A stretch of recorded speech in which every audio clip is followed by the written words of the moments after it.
No olvides darle like y suscribirte a nuestro canal. De niño tuve muchos recuerdos borrosos de viajes con mi familia, pero hay uno que nunca se desvaneció del todo. Durante años lo consideré un sueño, una fantasía infantil demasiado vívida, hasta que descubrí que no lo era. Yo tendría unos 7 u 8 años. Viajábamos por el norte de California, cruzando los bosques de secuoyas. Era verano y el aire tenía ese olor a madera húmeda y tierra caliente. Íbamos mi mamá, mi padrastro, mi hermana mayor y yo. Recuerdo que el coche serpenteaba por carreteras angostas con árboles tan altos que apenas dejaban pasar la luz. En algún punto mi padrastro detuvo el coche frente a lo que parecía una estructura antigua, medio cubierta por enredaderas. Era una iglesia de piedra pequeña y gastada, perdida entre los árboles. La fachada tenía grietas, los escalones estaban cubiertos de musgo y las puertas, dos enormes tablas de madera oscura, parecían selladas por el tiempo. Mi mamá dudó en acercarse, pero mi padrastro, que era el tipo de persona que encontraba belleza en las ruinas, insistió en explorar. Subimos los escalones lentamente, sintiendo el crujido bajo los pies. Él empujó una de las puertas con fuerza, pero no se movió. Entre los 4 logramos abrirla apenas lo suficiente para entrar, y fue entonces cuando el aire cambió. El interior no era lo que debía ser, ninguna ruina, ninguna humedad. El lugar estaba vivo. La luz dorada del atardecer entraba por vitrales intactos, pintando figuras en el suelo. Las paredes eran limpias, relucientes. Los bancos, largas filas de madera negra, parecían recién barnizados. Pero lo que más recuerdo es el techo. Una cúpula alta, completamente pintada con ángeles, mujeres y niños. Las figuras parecían moverse levemente, como si el aire dentro del templo respirara. No había nadie allí, ningún sonido salvo el eco de nuestros pasos. Aún así me sentí tranquilo, como si aquel lugar me conociera. Era una paz profunda, tan pura que ni siquiera parecía terrenal. Mi padrastro, maravillado, sacó su vieja cámara analógica. Hizo varias fotos. Mi mamá, en cambio, se veía inquieta. Su mirada iba de un lado a otro y de repente me tomó del brazo con fuerza. «¡Vámonos!», dijo. «Pero, mamá…», quise protestar. «Ahora», insistió, con un tono que no admitía discusión. Salimos apresurados. Mi hermana y yo volteamos una última vez hacia la iglesia y la luz que antes era dorada ahora parecía más fría, más pálida. El resto del viaje continuó como si nada. Mi padrastro bromeaba con que había descubierto una iglesia mágica en medio del bosque. Yo guardé el recuerdo en silencio, convencido de que, con el tiempo, se borraría o se diluiría como un sueño. Años después, ya adolescente, una noche saqué el tema en la cena. Les pregunté si recordaban aquella iglesia. Mi mamá me miró, sorprendida, y se quedó callada unos segundos antes de responder. «Sí, la recuerdo». El corazón me dio un salto. Durante tanto tiempo había creído que lo había imaginado. «¿Entonces fue real?», pregunté, sonriendo, casi aliviado. Ella bajó la mirada, suspiró y dijo algo que aún hoy me da escalofríos. «Fue real, pero no era como tú lo recuerdas». Me contó que cuando revelaron las fotos, todas las imágenes salieron oscuras, distorsionadas. En lugar de la iglesia cálida y brillante que vimos, las fotos mostraban un edificio derrumbado, las paredes cubiertas de moho, los vitrales rotos, el techo hundido. En una de las fotos, donde se suponía que debíamos aparecer nosotros 4, solo se veían sombras como siluetas en movimiento y detrás, algo que parecía mirarnos desde el altar. Dijo que había sentido algo terrible cuando salimos, algo que la hizo pensar que no debimos entrar ahí. «No era un lugar para los vivos», murmuró. Después de esa conversación jamás volvió a mencionarlo, ni ella ni mi padrastro. Pero desde entonces, cada vez que paso cerca de un bosque y veo los árboles cerrándose sobre la carretera, siento la misma sensación que tuve aquel día, una mezcla de paz y advertencia. Como si, en algún punto entre los árboles, esa iglesia todavía esperara, luminosa y callada, mostrando su verdadera cara solo a quienes se atrevan a abrir la puerta. Todo empezó hace unas semanas, cuando mi esposo decidió subir al ático del garaje de sus padres para buscar sus viejas cartas de Pokémon. Quería ver si alguna valía algo de dinero. Ya sabes, ese tipo de proyectos de fin de semana que comienzan por curiosidad y acaban siendo una excavación arqueológica familiar. Sus padres son el tipo de personas que guardan absolutamente todo. Su mamá, en particular, tiene cajas con cada juguete, libreta y camiseta que él usó desde que nació. Así que, mientras él revolvía entre cajas llenas de figuras de acción y álbumes de fotos, yo me senté en el suelo, cubierta de polvo, ayudándole a separar recuerdos de basura. Una de las cajas llamó nuestra atención enseguida. Estaba sellada con cinta amarilla vieja y encima tenía varias bolsas de plástico de una tienda local que desapareció en los 90.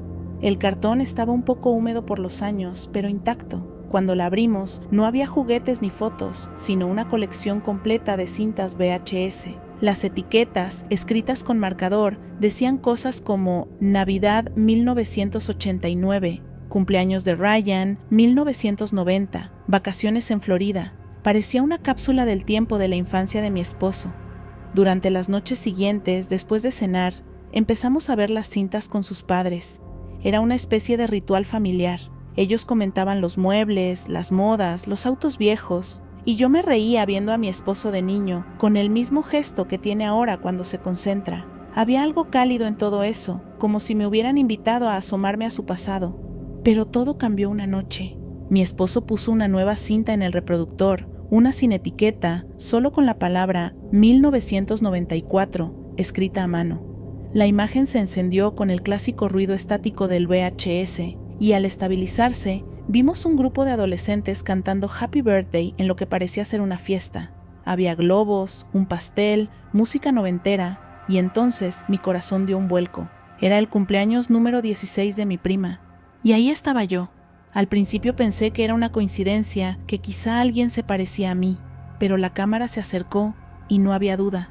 Era yo, con el mismo vestido que recuerdo haber usado ese día, el cabello recogido con una pinza azul que aún conservo en una caja de recuerdos. Me quedé helada. Miré a mi esposo, que frunció el ceño confundido. Sus padres no entendían nada. ¿Esa eres tú?, me preguntó mi suegra inclinándose hacia la pantalla. Sí, pero ¿por qué está en esta cinta?, contesté, sintiendo que mi voz temblaba. Ninguno de nosotros tenía idea. Intenté buscar una explicación lógica. Pregunté a toda mi familia, a mis padres, a mis tías, a mis tíos, pero nadie recordaba quién había grabado esa fiesta. Lo más extraño era que mis padres nunca tuvieron una videocámara. Yo misma no había vuelto a ver ese cumpleaños desde que ocurrió. Esa cinta no debería existir. Lo raro no terminaba ahí. Después de la fiesta, el video cambió abruptamente a otra escena. Una búsqueda de huevos de Pascua en el jardín de mi tía, ese mismo año. Y otra vez, ahí estaba yo, corriendo, riendo, con mis primos. Todo grabado desde ángulos distintos, como si alguien hubiera estado siguiendo mi vida con una cámara durante ese periodo. Les pregunté a mis suegros si habían prestado su cámara alguna vez, si quizá algún familiar había intercambiado cintas por error, pero su respuesta fue inmediata. No, esas cintas han estado guardadas desde que construimos el garaje en 2002. Nadie las ha tocado desde entonces. Eso fue lo que más me perturbó, porque en 2002 yo tenía apenas 11 años, todavía no conocía a mi esposo, ni siquiera vivíamos en el mismo estado. La caja, según ellos, había permanecido sellada desde entonces, cubierta por esas bolsas de una tienda que cerró en 1998. Era imposible que yo hubiera dejado esa cinta allí después. Pasé los días siguientes tratando de darle sentido, tal vez algún error de etiquetado, una cinta grabada encima, pero no. Cada vez que la poníamos, era el mismo video, y el sonido de fondo, la voz que narraba en off, una voz masculina, no era la de nadie que reconociéramos. A veces pienso en cómo se sienten los recuerdos cuando los revisitas, familiares, cálidos, pero anclados al pasado. Este se siente como si el pasado hubiera abierto los ojos y me estuviera mirando a mí. Desde entonces, la cinta está guardada en una caja en nuestra sala. Nadie quiere volver a verla. Pero lo que más me inquieta es la sensación de que no fue un error. Como si de alguna forma esos momentos de mi infancia y los de la suya siempre hubieran estado conectados, mucho antes de que nos conociéramos. Y aunque intento convencerme de que hay una explicación racional, cada vez que recuerdo mi imagen en esa pantalla dentro de la casa de mis suegros, siento lo mismo que esa primera noche.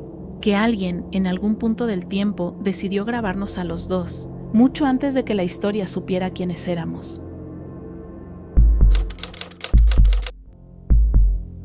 No estoy seguro de cómo explicar esto sin sonar completamente loco, pero juro que esto me pasó hace unos meses y todavía me da vueltas en la cabeza cada vez que manejo por esa zona. Fue un sábado por la tarde y había salido solo a hacer algunos recados. No era nada fuera de lo común, tenía que pasar a recoger algo en una tienda al otro lado de la ciudad y luego ir a ver a un amigo que vive en las afueras. He hecho esa ruta decenas de veces, literalmente conozco cada curva. Hay una zona en particular que siempre me ha parecido confusa, porque hace unos años construyeron un fraccionamiento nuevo, una comunidad planeada con calles curvas, casas idénticas y un parque en el centro, justo entre dos carreteras principales que antes solían cruzarse. Desde que construyeron ese desarrollo, esas carreteras ya no se conectan. Si vienes de un lado, te topas con una barda blanca, el letrero del fraccionamiento y la caseta de entrada, así que siempre doy una vuelta más larga para rodear el lugar. No tiene pérdida, es un trayecto que he hecho tantas veces que lo podría recorrer con los ojos cerrados. Esa tarde, sin embargo, todo fue distinto. Iba manejando sin prisa, escuchando música, cuando me di cuenta de que había llegado a esa zona y no había comunidad alguna. No me refiero a que no la reconocí, quiero decir que no estaba. En su lugar, los caminos seguían derechos, como si el fraccionamiento jamás hubiera existido. Y lo más extraño fue que, sin pensarlo mucho, llegué a un cruce, una intersección perfectamente normal, que, según todo lo que sé, no puede existir. En mi mundo, esas dos calles ya no se cruzan desde hace más de una década. Recuerdo perfectamente que había un semáforo, un pequeño letrero verde con el nombre de las calles. Uno de ellos, curiosamente, el mismo que el del fraccionamiento que debía estar allí, y hasta una gasolinera en la esquina opuesta. Me detuve un momento, confundido. No había tráfico, ni señales de construcción, ni nada fuera de lo común, salvo el hecho de que estaba parado en un punto que, literalmente, no debería estar en el mapa. Me quedé mirando a mi alrededor durante unos segundos, intentando entender qué estaba pasando. Por un momento pensé que había tomado un desvío diferente sin darme cuenta, pero al mirar el mapa en mi teléfono, lo que vi fue aún más raro. El punto azul, mi ubicación, estaba flotando sobre un tramo de terreno vacío, sin gasolinera, sin nada. Me entró una especie de sensación rara en el estómago, como cuando sabes que algo no encaja.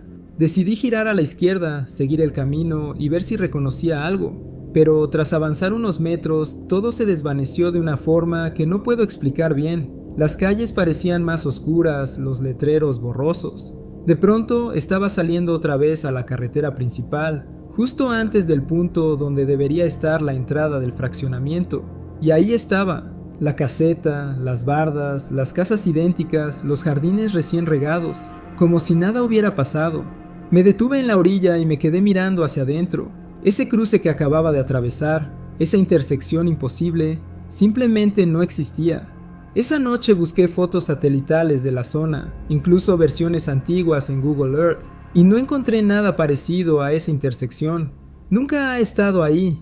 He vuelto varias veces tomando exactamente la misma ruta y todo sigue igual. El fraccionamiento bloqueando el camino, como siempre.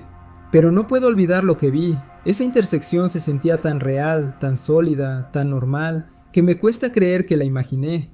A veces me pregunto si, por unos minutos, manejé en una versión del mundo donde ese desarrollo nunca se construyó, y si, por alguna razón, logré regresar justo antes de darme cuenta de que no pertenecía allí.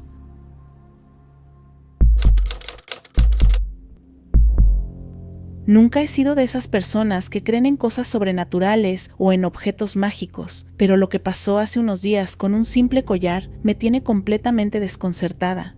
Hace unos 15 años compré un collar bastante llamativo, uno de esos con cuentas grandes, gruesas, en 3 hileras.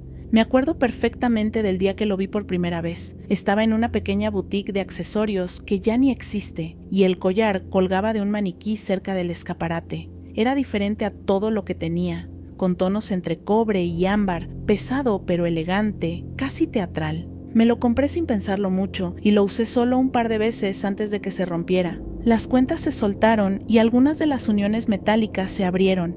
Me dio coraje porque realmente me encantaba, pero no tenía las herramientas ni la paciencia para repararlo. Tengo las manos grandes, torpes para trabajos pequeños, y los ganchitos que unían las cuentas eran minúsculos, imposibles de manejar sin unas pinzas finas, así que lo guardé en el cajón de mi mesa de noche pensando que algún día lo arreglaría. Pues bien, ese algún día llegó 15 años después. Este fin de semana tengo una boda, y mientras pensaba qué ponerme, recordé el collar. Sabía exactamente dónde estaba. En el cajón de la derecha, bajo un montón de cosas que no uso, pero nunca tiro. Lo saqué y, como esperaba, seguía roto. Las 3 hileras estaban sueltas y enredadas. Lo coloqué sobre la cama, más que nada por curiosidad, y me quedé allí un rato leyendo. Pasaron unos 30 minutos, no hice nada especial, no lo toqué ni intenté repararlo. Solo estaba ahí, al lado de mi libro, como siempre. Cuando terminé el capítulo y me levanté, recogí el collar para moverlo, y ahí fue cuando me quedé helada. El collar estaba completo, perfectamente armado, ninguna cuenta suelta, ningún eslabón abierto. Las 3 hileras estaban alineadas y firmes, como si nunca se hubiera roto. Lo observé detenidamente, busqué la unión que solía soltarse, revisé cada tramo, y no encontré ni una sola imperfección. Pensé que tal vez estaba confundida, que quizá había guardado una copia, o que tal vez en algún momento del pasado lo reparé y lo olvidé. Pero no. Este era el collar, las mismas pequeñas marcas en el broche, el mismo desgaste en una de las cuentas del centro. Me senté en la cama un rato, en silencio, con el collar entre las manos. Era una sensación extraña, no de miedo, pero sí de algo imposible, como si el tiempo se hubiera doblado y por alguna razón el objeto hubiera vuelto a su estado original. Ahora lo tengo colgado en el perchero, listo para usarlo en la boda. Cada vez que lo miro, me invade una mezcla de emoción y desasosiego. Es solo un collar, lo sé, pero no puedo evitar pensar que tal vez algunas cosas, de alguna manera que no entendemos, se arreglan solas.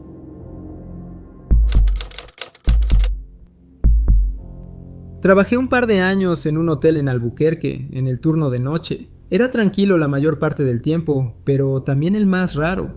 Entre las 2 y las 4 de la mañana, el edificio parecía otra cosa. Los pasillos se volvían interminables, los ruidos mínimos se escuchaban como ecos, y el silencio a veces era tan espeso que parecía tener peso. Esa noche estaba en recepción, medio aburrido, hablando con el guardia de seguridad. Era un tipo tranquilo, con quien solía platicar para mantenernos despiertos. Me dijo que su turno terminaba antes que el mío y que si podía darle un aventón hasta su casa, que no le quedaba muy lejos. Yo ya estaba medio cansado, así que dije, sí, claro. Mi turno todavía tenía media hora más, pero no quería esperar. Así que agarré una hoja, escribí rápido una nota para mi jefe. Tuve que salir antes, mi hermano se quedó varado fuera de la ciudad y necesita que lo recoja. Sonaba creíble y francamente, a esas horas nadie iba a notar mi ausencia. Llevé al guardia a su casa, lo dejé en la esquina y regresé a la mía directo a dormir. Habrán pasado unas 2 o 3 horas cuando mi teléfono empezó a sonar. Medio dormido contesté, y era mi hermano. Sonaba molesto y preocupado. Oye, necesito que vengas por mí. Me quedé varado fuera de la ciudad. El auto no arranca. Me quedé en silencio unos segundos, tratando de procesarlo. Le conté, medio riéndome, que justo esa había sido la excusa que le había dado a mi jefe para salir temprano. Le dije, no inventes, qué coincidencia. Dije exactamente eso, palabra por palabra. Mi hermano no se rió. Me dijo, eso no es lo raro, ven, te voy a enseñar lo que sí está raro. Así que me vestí y manejé hasta donde estaba. Era una carretera vieja a unos 20 minutos de la ciudad, un tramo rodeado de arbustos secos y un letrero oxidado que marcaba la distancia a los pueblos cercanos. Lo encontré estacionado en la orilla, con el cofre levantado. Me bajé y lo primero que le pregunté fue ¿qué era lo tan raro? Él sacó su teléfono, buscó algo, me lo acercó al oído y le dio play a un mensaje que había recibido esa mañana. La voz, no sabría cómo describirla exactamente. No era humana, pero tampoco completamente robótica. Era como si alguien intentara imitar una voz humana con una máquina vieja, distorsionada, metálica, pero con una cadencia que sonaba intencional, casi amenazante. El mensaje decía simplemente, estás atorado. Así, sin más. 2 palabras. Sentí un escalofrío que me recorrió desde el cuello hasta los pies. Le pregunté si era una broma, si alguien le había mandado eso, pero juró que no tenía idea de quién era, que el número no tenía identificador, Ni siquiera aparecía en su registro de llamadas. Nos quedamos un rato en silencio, escuchando solo el viento. Me di cuenta de que no había ni un solo auto pasando, y era raro porque normalmente esa carretera siempre tenía tráfico de madrugada. El mensaje no volvió a repetirse, y tampoco supimos nunca de dónde salió. Intentamos rastrear el número más tarde, pero no existía. No sé qué fue lo más inquietante, el mensaje en sí, o el hecho de que horas antes yo había usado esa misma historia, mi hermano varado fuera de la ciudad, como una mentira improvisada. A veces pienso que algo escuchó esa mentira y decidió jugar con nosotros, o quizá por alguna razón estaba diciendo la verdad, y yo solo fui parte de un bucle que no alcanzo a entender. Hace un par de meses me pasó algo en el metro que todavía no logro entender. No sé si fue un fantasma, una coincidencia imposible o un error en la realidad, pero cada vez que hago ese mismo recorrido, me acuerdo y se me eriza la piel. Era un lunes al mediodía, de esos días tranquilos entre semana. Subí en Mixcoac, línea 12, rumbo a Zapata. El vagón no iba tan lleno, así que me recargué en la puerta que no se abre, como suelo hacer, y puse música en mis audífonos. Frente a mí se paró una chava que, desde el primer segundo, me llamó la atención. Tenía un conjunto gris azulado, de esos tonos raros que no sabes si son grises o celestes, y un cabello esponjado, teñido de rosa chicle, cortado justo a la altura de los hombros. Pero lo más peculiar era su morral. Parecía hecho a mano, como de los 2000, con parches de colores, trenzas colgando y pequeños adornos cosidos, como cuentas y cintas. No era una bolsa que se viera mucho hoy en día, y por alguna razón me quedé mirando los detalles. Tenía un aire muy fuera de época, como si perteneciera a otra versión de la ciudad. Durante todo el trayecto no le vi la cara. Mantenía la cabeza ligeramente agachada, con el cabello cubriéndole parte del rostro. Yo solo la veía de perfil, y a ratos, por el reflejo del vidrio. Antes de bajarme en Zapata, me acerqué un poco y le pregunté si también bajaba ahí, más por cortesía que otra cosa. No me respondió. Solo se hizo a un lado, sin mirarme. Cuando pasé junto a ella, sentí un escalofrío, como si el aire se hubiera puesto más frío de repente. Pensé que tal vez estaba exagerando o que había una corriente de aire, así que lo dejé pasar. Ya en el andén, antes de dirigirme al transbordo, volteé justo cuando las puertas se cerraban. Ella seguía dentro del vagón, de pie en el mismo lugar, rumbo a Tláhuac. Hice el cambio de línea. Iba apurada, así que caminé rápido por los pasillos, subí las escaleras, bajé otras, todo con la música marcando el ritmo en mis audífonos. Calculo que todo el transbordo me tomó lo que dura una canción, 3 minutos, tal vez menos. Justo alcancé el tren con dirección a Indios Verdes, y ahí fue cuando se me heló la sangre. Cuando las puertas se abrieron, ella estaba adentro, parada, en el mismo sitio relativo al vagón, con la misma ropa gris azulada, el mismo cabello rosa y el mismo morral con los parches y las trenzas. Lo supe de inmediato. No era alguien parecida, era ella. Me quedé quieta unos segundos, sin atreverme a entrar. El corazón me empezó a latir fuerte y sentí una presión rara en el pecho, como si algo en mí supiera que eso no era posible. Pero entré, temblando un poco, y me quedé cerca de la puerta, observándola de reojo. No se movía, no miraba a nadie, solo permanecía de pie, sosteniéndose del tubo. Y otra vez, nunca le vi bien la cara. Intenté pensar en explicaciones lógicas. Tal vez había tomado otro tren antes que el mío o me equivoqué al recordar en qué vagón estaba. Pero luego revisé mentalmente el mapa. Para pasar de la línea 12 a la 3 en dirección a Indios Verdes, había que cruzar escaleras, caminar pasillos, tomar al menos 2 transbordos largos y recorrer varias estaciones. Era imposible que ella hubiera llegado antes que yo, o incluso al mismo tiempo. Cuando llegamos a Centro Médico, bajó del vagón sin voltear. Caminó entre la gente y desapareció en el flujo de personas como si se disolviera entre ellas. No volví a verla, pero desde entonces, cada vez que paso por Zapata, miro alrededor, como esperando volver a encontrarla. No sé qué fue, un fallo en la Matrix, un eco del tiempo o alguien que nunca debió estar ahí. Solo sé que, desde ese día, los pasillos del metro me parecen un poco más extraños, como si a veces conectaran con versiones diferentes de la ciudad. Antes de terminar este video, queremos darnos la oportunidad de saludar y agradecer a nuestra comunidad de tenebrosos. Valoramos mucho su apoyo. Cada suscriptor, cada comentario, cada like nos motivan a seguir creciendo y mejorando. Ustedes nos dan la oportunidad de hacer algo que nos apasiona y recuerden que si tienen una historia para compartir con nosotros, no olviden enviarla a nuestro correo electrónico que está en la descripción del video. Nos vemos en el próximo universo.